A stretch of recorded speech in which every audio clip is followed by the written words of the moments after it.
Hey, what's up you guys? My name's Jose and welcome to My Family's First Aid. Today we're going to be going over the basics of first aid and we're going to approach it from more of an academic or conceptual type approach. So we'll start with the definition. First aid is generally accepted as care that we will provide to somebody who is injured or ill, generally speaking at the location or time that they were injured. Also that we're going to maintain that care until we can get that person to a higher level of care, or we can get that higher level of care to the injured ill person. Now, some of the foundations or goals of the first aid that we're going to be providing, or that you will provide, are to preserve life, most definitely, also to reduce pain, any further injury or harm, and what overrides this, or the overarching concern or tenet that we should all be striving for, is safety. In the fire department, we talk about scene safety. As we're approaching any type of situation, we want to assess, take note and par of what's happening in that situation, because if the situation is not safe for us to enter, we're going to need other resources to approach that person and help them. Now, as for you guys and for me when I'm not on duty, when we're rendering first aid, we want to assess that situation and make sure that it's safe for us to enter and for us to help. Because if we do get injured, one, we could become catastrophically injured. We would then inhibit any first aid or care we're going to provide to that person who's injured. Also, we're going to place another burden on the EMS system or whoever's coming to help us. And they may not even know that they have a second patient or a second person who's injured now. We're talking more ambulances, more personnel.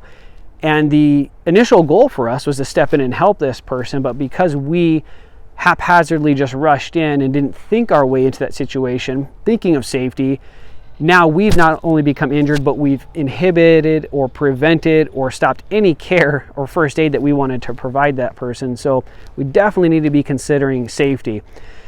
The basics of first aid, there's a lot of different approaches, I think, based on what expertise or experience or organization people are coming from. So the way I'm going to look at it is we're looking at traumatic care and bleeding control, CPR, choking, AED, major minor illnesses and injuries, burns such as burns, breaks, bleeds, anaphylaxis. And in the upcoming videos and the series we'll be putting out, we're going to go ahead and dive deep into each of those approaches to a first aid situation. And the reason why I've made that situation, or I've made that system how to approach a first aid situation, is because a lot of people believe that when something happens, an emergency occurs, they're simply just going to rise to the occasion.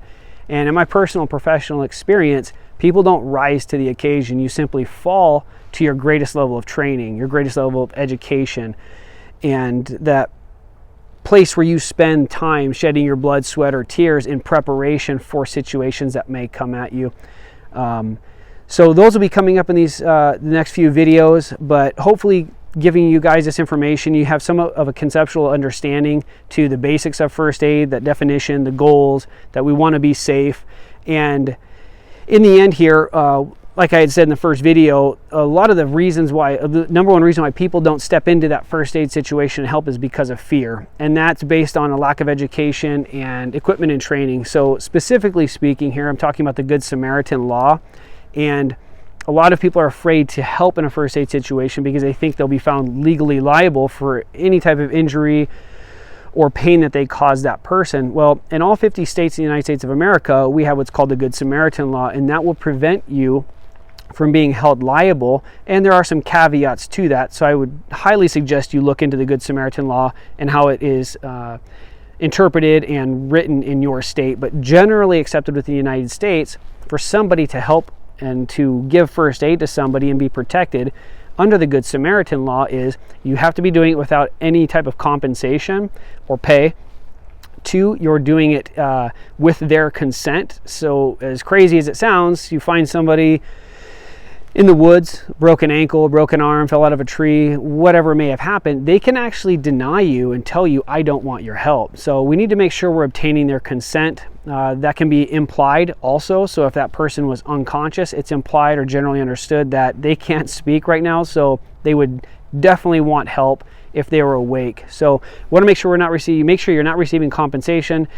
that you've obtained consent from that person, and that the first aid you're rendering or providing is generally the type of care that most people would render in that situation. So for a broken arm, you're not trying to perform surgery. So once again, that can all be alleviated, and you can understand that when you obtain that education and that training. So the training that we're going to be providing you, the education we're going to be providing you, will help give you that understanding of the definition, the goals, and the foundations of first aid and the Good Samaritan law, so that you can level up and render first aid to somebody and be confident and collected in the actions that you provide, and give you the confidence that after that call is done and after that situation is done, you did everything you could.